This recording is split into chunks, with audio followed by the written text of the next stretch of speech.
இப்போது புதிய அறிமுகம் ஆச்சி ஹோட்டல் சாம்பார் 50 கிராம் ரூபாய் 20 மட்டுமே. இர்ரெகுலர் பீரியட் என்னதான் பண்றது? உங்க பிரச்சனைகளை கட்டுப்படுத்த லயன் டேட் சிரப் தினமும் 2 ஸ்பூன்.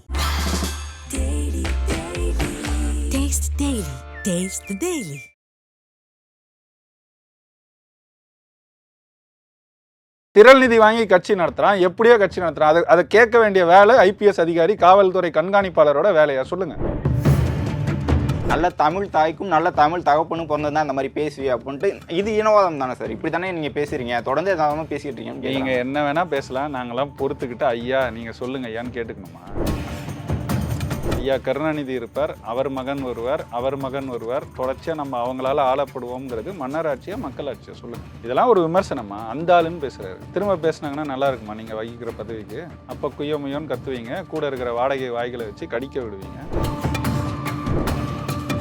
இப்போ சமீபத்தில் திருச்சியில் நடந்த மாநாடு வெற்றிக்குமாரன் அவர்கள் தலைமையில் நடந்துருந்துச்சு. தமிழ் தேசியம் பேசக்கூடியவர்கள் தான் பங்கேற்றிருக்கோம். இருந்தாலும் திமுக மாநாடுன்னு ஏன் சீமான் அவர்கள் நாம் தமிழ் கட்சி விமர்சனம் பண்றீங்கன்னு கேட்குறாங்க. யார் தலைமையில அந்த கூட்டம் நடந்துச்சு? வேல்முருகன் அவர்கள். அவர் யாரு சொல்லுங்க? கூட்டணி எம்எல்ஏ, திமுக கூட்டணி. அவர் யார்? திமுக சட்டமன்ற உறுப்பினர். உங்களுக்கு தெரியுமா தெரியாதா?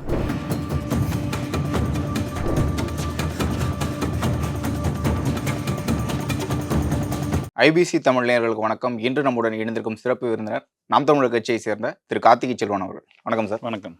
சமீபத்தில் எஸ்பி வருண் அவர்கள் டெல்லியில் நடந்த ஐபிஎஸ் மாநாட்டில் நாம் தமிழர் கட்சி ஒரு பிரிவினைவாத இயக்கம் அப்படிங்கிற மாதிரி பதிவு பண்ணியிருக்காங்க.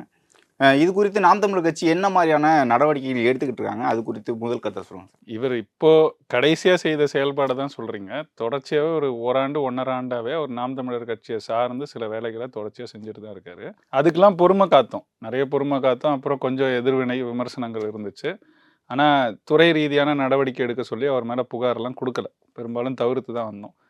ஆனால் தொடர்ச்சியாக இதை செஞ்சு இன்றைக்கி பிரிவினைவாத கட்சின்னு சொல்கிற அளவுக்கு போகிறாருங்கும் போது நம்ம கட்டாயம் ஒரு மேலே நடவடிக்கை எடுக்கணுங்கிற வகையில் தான் இப்போ போயிட்டு தமிழ்நாட்டின் காவல் இயக்குனராக இருக்கக்கூடியவர் சங்கர் ஜிவால்கிட்ட புகார் கொடுக்கப்பட்டிருக்கு. அது நடவடிக்கை எடுக்கிறாங்களான்னு பார்ப்போம். அப்படி எடுக்கலைன்னா அடுத்த கட்டமாக அவர் மேலே வழக்கு தொடுக்கிறதுக்கும் அநியமாக இருக்கும். அதில் எங்கள் குடும்பத்தை பற்றியும் எங்களோட குழந்தைகள் பற்றியும் நாம் தமிழர் கட்சி தான் பதிவு பண்ணுறாங்க அப்படிங்கிற மாதிரி அந்த ஸ்லைடில் இப்போ போட்டிருந்தார்ல, அந்த மாதிரி நாம் தமிழர் கட்சி செயல்பாடுகளில் ஈடுபட்டாங்க. நாம் தமிழர் கட்சியை சார்ந்த இல்லை ஆதரவாளர்கள் சிலர் ஈடுபட்டிருக்கலாம். நாம் தமிழர் கட்சியை சார்ந்த யாரும் இந்த மாதிரி எந்த செயல்பாட்டிலையும், அவரை மட்டும் இல்லை, எந்த கட்சியை சேர்ந்தவங்க நம்மளை எவ்வளோ இழிவாக பேசினாலும் சரி நம்ம அப்படி பேசக்கூடாதுங்கிறத தொடர்ச்சி அண்ணன் சீமான் பல இடங்களில் வலியுறுத்தி இருக்கிறாரு. அப்படி பேசினவங்கள கட்சியிலேருந்து நீக்கியும் இருக்காங்க. அதனால் இப்படி செய்யும் போது கூட அவங்கள கூப்பிட்டு கண்டித்ததெல்லாம் இருக்குது.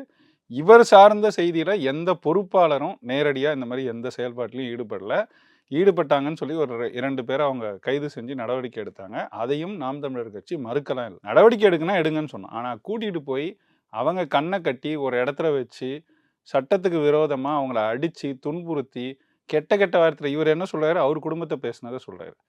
கூட்டிகிட்டு போய் யாரெல்லாம் வச்சு ஒரு துன்புறுத்தினாரோ அவங்க குடும்பத்தை இவரே பேசியிருக்காருன்னு அவங்க சொல்லியிருக்காங்களே, அதுக்கு அவருடைய பதில் என்ன? அவர் போய் சைபர் கிரைமுக்கு சொல்கிறாரு. அவரே ஒரு பெரிய கிரைம் செஞ்சுருக்கிறாரு. அங்கே அவர் செஞ்ச கிரைம்னால பாதிக்கப்பட்டவங்க வெளில சொல்லியிருக்காங்க, புகார் கொடுத்துருக்குறாங்க. அந்த புகார் மேலே எடுக்கப்பட்ட நடவடிக்கை என்ன? அதுக்கு அவருடைய பதில் என்ன? அரசியல்வாதி போல எல்லாத்துக்கும் கருத்து சொன்னார்ல, திரள் நிதி கட்சினாலும் பேசினார்ல, வாட்ஸ்அப் ஸ்க்ரீன்ஷாட் வரைக்கும் வச்சார்ல. யாராவது கேட்டாங்களா அவர் திரள் நிதியில் படித்தாரா இல்லை அவரே படித்தாரா அப்படின்னு யாராவது கேட்டாங்களா? எதுக்கு சொன்னார்? அதை எதுக்கு ட்விட்டரில் என்னென்ன அரசியல் கருத்து சொன்னார்? யார் கேட்டாங்க? இப்போ நம்ம கேட்குறதுன்னா பிரிவினைவாத கட்சின்னு சொல்லி இயக்கம்னு சொல்லி அங்கே போய் பேசியிருக்கிறாரு. அவர் யார்? காவல்துறை கண்காணிப்பாளர், திருச்சி ஒரு மாவட்டத்துக்கு இல்லையா? அந்த மாவட்டத்தை சார்ந்த காவல்துறை கண்காணிப்பாளருக்கு நாம் தமிழர் கட்சிங்கிற ஒரு கட்சி பிரிவினைவாத நோக்கத்தோடு செயல்படுறாங்கன்றது தெரிஞ்சு சில ஆவணங்கள் கிடைத்திருக்க வாய்ப்பு இருக்கு. ஏன்னா அவருக்கு உளவுத்துறை செய்திகள் இருக்கும், நிறைய செய்திகள் இருக்கும், அவருக்கு வந்திருக்கலாம். வந்திருந்தா ஒரு அதிகாரியா அவர் என்ன செஞ்சிருக்கணும்? நீங்க சொல்லுங்க. புகார் கொடுக்கணும். எங்க கொடுக்கணும்? அவருக்கு மேலிடம் யார்? இங்க தமிழ்நாடு காவல் இயக்குனர் இருக்காருல்ல, அவர்கிட்ட கொடுத்துருக்கணும். கொடுத்தாரா? கொடுத்தத செய்தி இருக்கா? இல்லை. அப்ப கொடுத்திருந்தா அந்த இயக்குனர் என்ன பண்ணிருக்கணும்? அடுத்து அவருக்கு மேல அதிகாரம் யாரு? மேல யாரு? அமைச்சர் யார்? காவல்துறை அமைச்சர் யார்? முதல்வர் ஸ்டாலின். அவர்கிட்ட கொடுத்துருக்கணும், சொல்லியிருக்கணும். சொன்னாங்களா? சொல்லலை. இதெல்லாம் நடந்திருந்தா அடுத்து எங்கே போகணும்? உள்துறை அமைச்சகத்துக்கு கொடுத்துருக்கணும் இல்லையா? ஒன்றிய அரசில் செஞ்சாங்களா? இதெல்லாம் எங்களுக்கு ஏதாவது செய்தி இருக்கா? இது எதையுமே செய்யாமல் கொண்டு போய் ஒரு மாநாட்டில் பேசுகிறாரு. மாநாட்டில் பேசின செய்தி, மாநாட்டில் யார் யார் பேசினாங்க, என்ன பேசுனாங்க, இல்லை இவர் பேச்சே முழுசா என்ன பேசினார், எதுவுமே வெளியே வரல. நாம் தமிழர் கட்சியை பற்றி பேசினது மட்டும் வெளியே வருது. ஆனால் இந்த மோதலுக்கான காரணம் வந்து தொடக்கத்தில் வந்து நாம் தமிழர் கட்சி தான் செய்தது. முதல் பிரஸ் மீட்டில் வந்து சாதி ரீதியாக பேசுனது நாம் தமிழர் கட்சியும் சீமான் அவர்கள் தான். அதன் பிறகு மேடையில் கூட கெட்ட வார்த்தையில் பேசுவேன் அப்படிங்கிற மாதிரி கெட்ட வார்த்தையிலையும் பேசியிருந்தார்ல சீமான். இல்லை அதன் பிறகு தானே இந்த மோதல் போயிட்டு இருக்கு. கெட்ட வார்த்தையெல்லாம் பேசல, நான் சொல்றேன். அதுக்கு அந்த ஆடியோ தொடங்குதுன்னா ஆடியோ வெளியாகும் போது என்னோட ஆடியோ வெளியாகிறது சரியா? இல்ல என்னோட ஆடியோ வெளியாகிறது சரியா? அது ஒரு காவல்துறை அதிகாரி செய்யற வேலையா? புகார் கொடுத்திருக்காங்க, நீங்க பாக்கலன்னு சொல்லுங்க. கொடுத்தாங்க, அப்பவும் கொடுத்தாங்க. ஆனா மேடையில் தானே பேசினாரு சீமான் அவர்கள். புகார் கொடுத்து இன்னைக்கு வரைக்கும் நடவடிக்கை என்னங்க சொல்லுங்க? புகார் கொடுத்தோம், நடவடிக்கை எடுக்கல, அப்ப கூட நாங்க கடந்து போயிட்டோம்ல. இப்ப திரும்ப இந்த சிக்கலை தொடங்கி வச்சிருக்கிறது யாரு? அவரா நாங்களா? அவர் அரசியல்வாதி போல செயல்படுவார்னா அரசியல் ரீதியான விமர்சனங்களை அவர் சந்திச்சுதான் ஆகணும். இங்க அவர் ஒருத்தர் தான் கண்காணிப்பாளரா? சொல்லுங்க. குறைஞ்சது 40 பேராச்சும் இருக்காங்களா? ஏன் மத்த 39 பேர் மேல வராத சர்ச்சைகள் இவர்கிட்ட ஏன் வருது? நாம் தமிழர் கட்சி இப்படிதான் எல்லாரையும் எதிர்த்துக்கிட்டு இருக்கா? ஒரு மாதத்துக்கு குறைஞ்சது 3-4 கூட்டங்கள் நடத்துது நாம் தமிழர் கட்சி. மாநில அளவிலான கூட்டங்கள், அண்ணன் சீமான் கலந்துக்கிற கூட்டங்களே நடத்துது. ஒவ்வொரு வாட்டியும் நம்ம போய் அனுமதி வாங்கும் போது சில சிக்கல்கள் வரதான் செய்யுது. அதை எதிர்கொண்டுட்டு தான் இருக்கும். அதுக்கு அவங்களுக்கு அரசியல் அழுத்தம் கொடுக்கப்படுது. அதனால அதிகாரிகள் நமக்கு வந்து அனுமதி மறுக்கிறாங்க. இதெல்லாம் எதிர்கொண்டு தானே நிகழ்ச்சிகள் நடத்துகிறோம், எல்லா வேலையும் செஞ்சுட்டு இருக்கோம். அப்போ அந்த அதிகாரிகள் மேலே வைக்கப்படாத குற்றச்சாட்டுகள் இவர் மேலே வைக்கிறாங்கன்னா காரணம் என்ன? நாங்களா அவரா? இவர் எல்லாத்தையும் தாண்டி நீங்கள் கேட்டு ஃபாக்ஸ்கானில் தொடங்குச்சு. ஃபாக்ஸ்கான் அந்த செய்தி வரும்போது இவர் தான் திருவள்ளூர் மாவட்ட கண்காணிப்பாளராக இருக்கார். அப்போ கைது செய்கிறார். செய்திகளில் வந்த செய்தியை எடுத்து பேசினா எப்படி கைது செய்வீங்கன்றதான் நாம் தமிழர் கட்சி முன் வச்ச ஒரு விமர்சனம்னு வச்சுக்கோங்க. அதுக்கு பிறகு அந்த செய்தி முடியுது, கைதாவது, அதெல்லாம் நடந்து முடியும் போது இவர் திருச்சிக்கு இடமாற்றம் ஆகிறாரு. ஆன பிறகு தொடர்ச்சியாக நாம் தமிழர் கட்சியே சுற்றி வந்து இதை மாதிரி ஏதாவது ஒரு சர்ச்சையை கிளப்பி விளம்பர விரும்பியா இருக்கிறதுனால இதை தொடர்ச்சியாக செய்கிறாரு. நாம் தமிழர் கட்சியை செஞ்சால் விளம்பரம் கிடைக்குது. இப்போ எதுக்காக இந்த விளம்பரம் கிடைச்சிருக்கு அவருக்கு? கடந்த ஒரு வாரம் ஐபிஎஸ் அவர்களுக்கு நாம் தமிழர் ஒரு வாரமா அவருக்கு எதுக்கு விளம்பரம் கிடைச்சிருக்குன்னு சொல்லுங்க. அவர் செயல்பட்டுட்டு தானங்க இருக்கிறாரு ஐபிஎஸ்ஆ. இந்த ஒரு ஆண்டாவே அவர் அங்க ஐபிஎஸ்ஆ காவல்துறை கண்காணிப்பாளரா இருக்காரு தானே. ஒரு ஆண்டுல அவருக்கு எப்பெல்லாம் வெளிச்சம் கிடைச்சிருக்கு சொல்லுங்க. நீங்க நாம் தமிழர் கட்சியை பேசினா தானே கிடைக்குது. இப்ப எதுக்காக கிடைச்சிருக்கு அவருக்கு? அதுக்கு தானே கிடைச்சிருக்கு. அதுக்கு தான் அவர் செய்யறாரு. ஊடகங்கள் தேவை இருக்கு சார். இதுல 2 காரணம். ஒண்ணு, விளம்பர விரும்பியா இருக்கிறாரு. இதை பேசினா விளம்பரம் கிடைக்குது அவருக்கு. எல்லா ஊடகமும் அவரை பேசு பொருள் ஆக்குது. 2வது, அவருடைய மேலிடமா அவர் நினைக்கிற துணை முதல்வர் ஸ்டாலினும் மாப்பிள்ள சார் சபரீசன், இது வந்து நம்ம சொல்லல, பல குற்றச்சாட்டுகள் இருக்கு, பல பேர் வச்சிருக்கிறாங்க. 2 தரப்புமே அதை மறுக்கல. இவங்களும் அவர் இவங்களோட நெருக்கமா இருக்கிறாருன்னு சொன்னதை மறுக்கல, இவரும் அவங்களோட நெருக்கமா இருக்கிறாங்கன்னு சொன்னதை மறுக்கல. இல்ல நீங்க இப்போ சமீபத்துல சீமான் அவர்கள் பேசும்போது கூட அரசியல் பேசணும்னா நேரடியா வாங்க அப்படிங்கிற மாதிரி சொல்றீங்க. ஆமா. ஆனா ஐபிஎஸ் அதிகாரி தான் செயல்படுறாருன்னு தான் அவர் தரப்புலையும் சொல்றாங்க சார். ஐபிஎஸ் அதிகாரியா செயல்படுங்க, எங்களுக்கு சிக்கல் இல்லை. இப்பதானே சொன்னேன், இவருக்கு சில தரவுகள் கிடைச்சிருக்கு. நாம் தமிழர் கட்சி பிரிவினைவாத செயல்பாடுகள் என்ன செஞ்சிருக்கணும்? எந்த கட்சிக்கும் ஆதரவாக செயல்படல. நாம் தமிழர் கட்சியை யார் எதிர்க்கணும்னு நினைக்கிறாங்க? அவங்களை குளிர்விக்க செய்யறாருன்னு தானே சொல்றேன். இப்ப நான் துணை முதல்வர் ஸ்டாலினும் சபரீசனும் விரும்புவதை இவர் செய்யறாருங்கிறது கேள்வி. நீ ஒரு ஐபிஎஸ் உன்னால என்ன பண்ண முடியும் அப்படிங்கிற மாதிரி சீமான் அவர்கள் கேட்பாங்க தானே. நீ திரள் நிதி கட்சின்னு பேச வேண்டிய தேவை ஒரு ஐபிஎஸ் அதிகாரிக்கு என்னங்க வந்துச்சு? இது ஒரு வேலையா? ஒரு ஐபிஎஸ் அதிகாரியோட வேலையா? திரள் நிதி வாங்கி கட்சி நடத்துறான், எப்படியோ கட்சி நடத்துறான். அதை கேட்க வேண்டிய வேலை ஐபிஎஸ் அதிகாரி, காவல்துறை கண்காணிப்பாளரோட வேலையா? சொல்லுங்க. அதை எதுக்கு செய்யறாரு இவரு? சரி, அப்படியே அதுல தவறு இருக்குன்னா அவர் என்ன செய்யணும்? நடவடிக்கை எடுக்கணும். வாட்ஸ்அப்ல ஸ்டேட்டஸ் வைக்கணுமா? எங்க இருக்கு? ஒரு காவல்துறை கண்காணிப்பாளர் இப்படி செயல்படணும், வாட்ஸ்அப்ல ஸ்டேட்டஸ் வைக்கணும்னு எங்க இருக்குங்க? அவர் அரசியல்வாதியா செயல்பட்டாரா, இல்ல ஒரு அரசியல் கட்சி ஒரு அதிகாரியை எதிர்த்து அரசியல் செய்தா? சொல்லுங்க நீங்க. அதுலயே வந்து தமிழ் ஜாவனிசம் அப்படிங்கிற பேசியிருந்தாரு. அப்போ தமிழர்கள் வந்து இனவெறியர்களா அப்படின்ட்டு சீமானவர்கள் பேசிட்டு, நல்ல தமிழ் தாய்க்கும் நல்ல தமிழ் தகப்பனும் பிறந்ததுதான் இந்த மாதிரி பேசுவியா அப்படின்ட்டு. இது இனவாதம் தானே சார்? இப்படி தானே நீங்க பேசுறீங்க, தொடர்ந்து பேசிட்டு இருக்கீங்க. நீங்க என்ன வேணா பேசலாம், நாங்களாம் பொறுத்துக்கிட்டு ஐயா நீங்க சொல்லுங்க ஐயான்னு கேட்டுக்கணுமா? தமிழ் சாவனிசம் சொல்றாரு. நான் ஒரே ஒரு எடுத்துக்காட்டுக்கு கேட்குறேன். இதே மாதிரி ஒரு கருத்தை இவரோ இல்லது இவரோட பேட்ச்மேட்டா இருந்த அண்ணாமலை அங்க செயல்பட்டுட்டு தான் இங்க வந்திருக்கிறாரு. அங்க இருக்கும்போது கன்னட சாவனிசம்னு கர்நாடகால பேசியிருந்தா அந்த அதிகாரி என்னங்க ஆயிருப்பாரு? தமிழ்நாட்டில் மட்டும்தானே தமிழ் சாவனிசம் பேசிட்டு இங்க வாழ முடியுது, அதிகாரம் செய்ய முடியுது. இததான் எதிர்க்கிறோம். தமிழர் தமிழ்நாடுன்னு பேசுறது பிரிவினைவாதம்னா அதை தொடர்ச்சியா பேசுவோம். நாங்க பேசுறது உரிமை அரசியல், யாரும் வாழக்கூடாது. தனிப்பட்ட அவர் ஏங்க அதை பேசுறாரு? அவருக்கு பேச வேண்டிய காரணம் என்ன? நான் திரும்ப திரும்ப கேட்கிறேன். திமுகவோட கருத்தா சொல்ல சொல்லுங்க, திமுகவை சொல்ல சொல்லுங்க. இது தமிழ் சாவனிசம், இன வெறி கட்சி நாம் தமிழர்னு சொல்ல சொல்லுங்கண்ணா.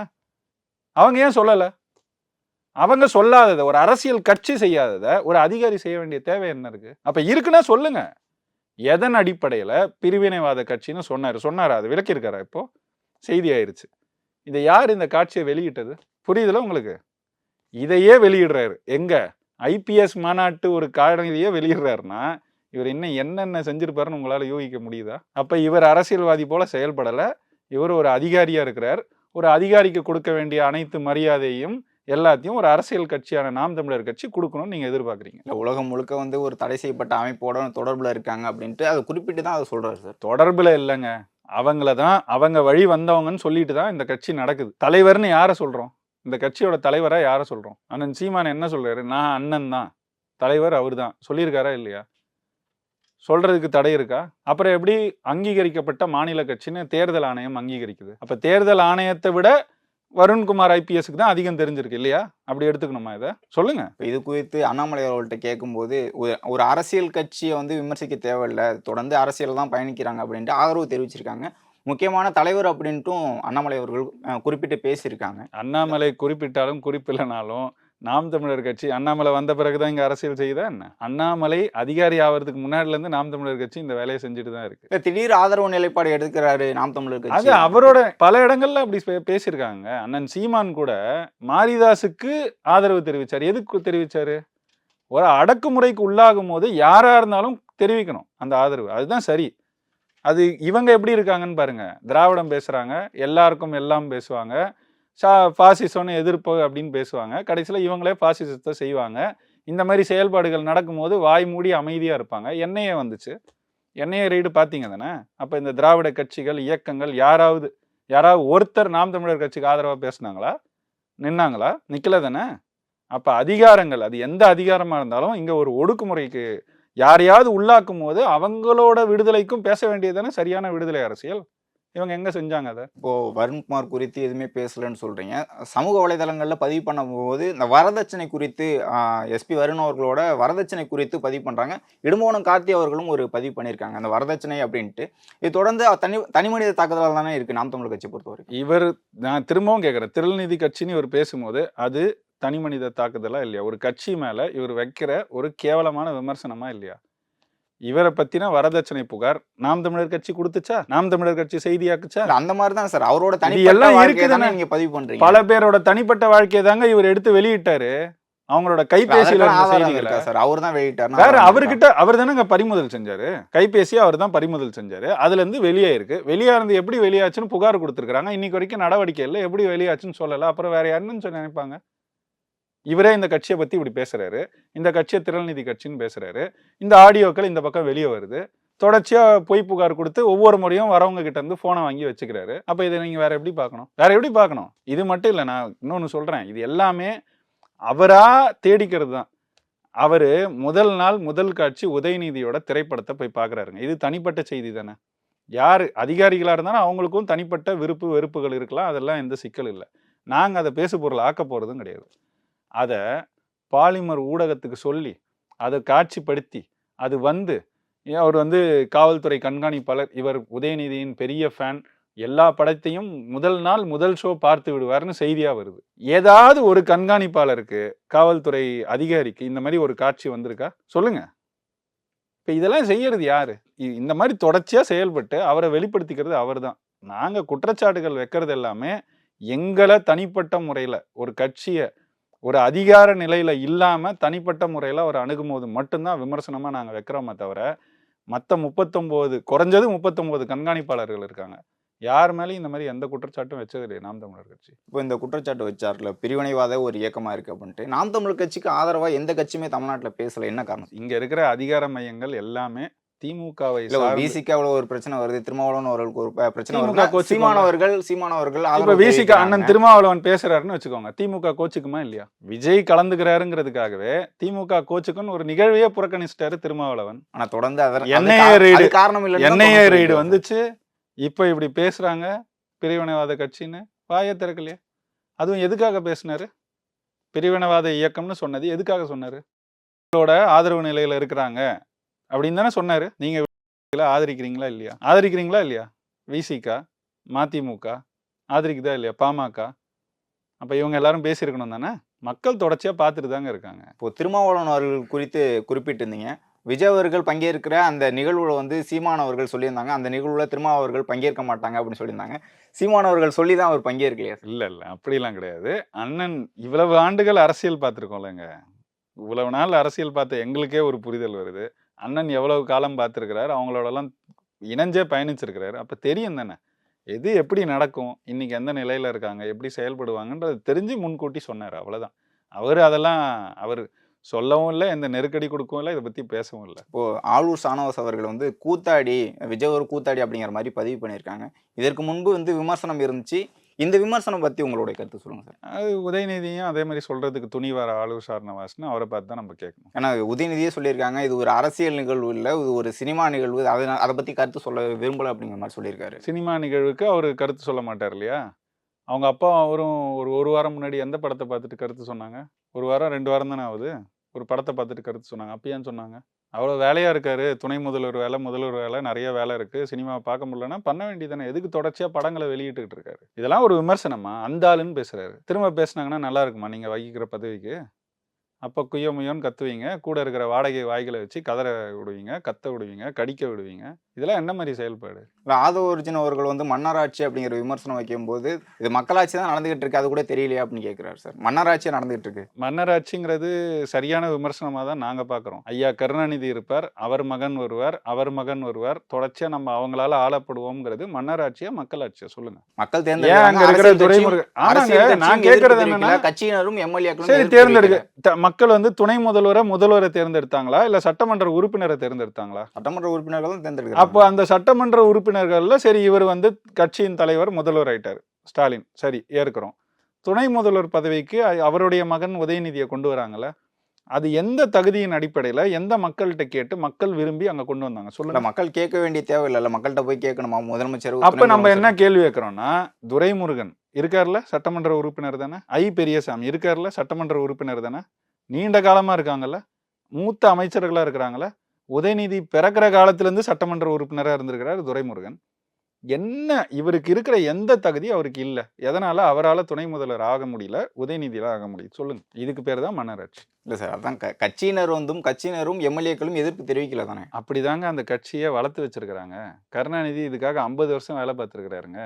40 வருஷம் முன்னாடியே அவரு பல வேலைகளை பார்த்து அழுத்தம் தாங்க முடியாம ஒரு கட்டத்துல வைகோவை வெளியேற்றினாருங்க, பல பேரை வெளியேற்றி இருக்கிறாருங்க. அவருடைய மகனை அந்த இடத்துக்கு கொண்டு வரணுங்கிறதுக்காக கருணாநிதி 30 ஆண்டுகள் வேலை பார்த்தாரு. இப்ப 10 ஆண்டுகள்ல அதை ஸ்டாலின் அவருடைய மகனுக்கு செஞ்சுட்டாரு. அவ்வளவுதான். நேற்றைய நிகழ்வுலே வந்து ஆதவ அர்ஜுன் அவர்கள் பேசியிருந்தாங்க, திராவிடம் வந்து சமத்துவம் அப்படின்னு பேசினாங்க. தமிழ் தேசியம் குறித்து பேசும்போது ஈழத்துல தலைவர் வந்து எந்த ஒரு பிரிவினையும் பார்க்கல அப்படின்ட்டு நாம் தமிழர் கட்சி செய்யக்கூடிய அரசியல் குறித்தான ஒரு விமர்சனமா பார்க்கலாமா? இல்லையா, அவர் நாம் தமிழர் கட்சி பத்தி எதுவுமே அங்க பேசலையா? தமிழ் தேசியம் திராவிடம்னு சொல்லும்போது திராவிடம் வந்து சமத்துவம், அதே மாதிரிதான் தமிழ் தேசியம் அப்படிங்கிற மாதிரி சொல்லுவாங்க. தமிழ் தேசியம்னு சொல்லி அவர் சொன்ன ஒரு கருத்தே, தேசிய தலைவருடைய பேரை சொல்றாரு, சொல்லிட்டு அவர் சொன்ன கருத்தே பிழையானது. எந்த தேசியம் பேசுறோம்? தமிழ் தேசியம். அப்ப அது மொழி இல்லாம என்ன? தமிழ் தேசியம் தானே பேசுறோம், மொழியின் அடிப்படையில தானே. மொழியின் அடிப்படையில தானே இங்க மாநிலங்கள் பிரிக்கப்பட்டிருக்கு. அப்ப மொழி வழி தேசியம் பேசினா அது எப்படி பிழையாகும், அது எப்படி தவறாகும், அது எப்படி பிரிவினைவாதமாகும்? அதுல தேசிய தலைவர் வந்து மொழியை பேசலன்னு பேசுறாரு. சாதி பார்க்கல, மதம் பார்க்கல, ஏற்கிறோம், சரிதான். சாதி பார்க்கல, எல்லா சாதியை சேர்ந்தவங்களுக்கும் அங்கே பிரதிநிதித்துவம் இருந்துச்சு, பெரிய பெரிய தளபதிகளாக இருந்தாங்க, அதெல்லாம் இருந்துச்சு. மதமும் பார்க்கல, எல்லா மதத்தை சார்ந்தவங்களும் அங்கே இருந்தாங்க, களத்திலே நின்னாங்க, கூட நின்னாங்க, பங்களிச்சாங்க, அதெல்லாம் எந்த மாற்று கருத்து இல்லை. ஆனால் எப்படி மொழியை பார்க்கலன்னு சொல்கிறாரு, இது பிழையான கருத்து இல்லையா? தேசிய தலைவர் இந்த மொத்தமுமே அவங்க எதுக்காக போராடினாங்க? அந்த மொழியை பேசுறதுக்காக அவங்கள அடிச்சாங்க, ஒடுக்குனாங்க, அதை எதிர்த்து தான் அவங்க போராடினாங்க. அது மட்டும் இல்லாமல் அந்த மொழிக்கு நடந்த மாநாட்டில் இருந்தாங்க அவர் அரசியலை தொடங்குது.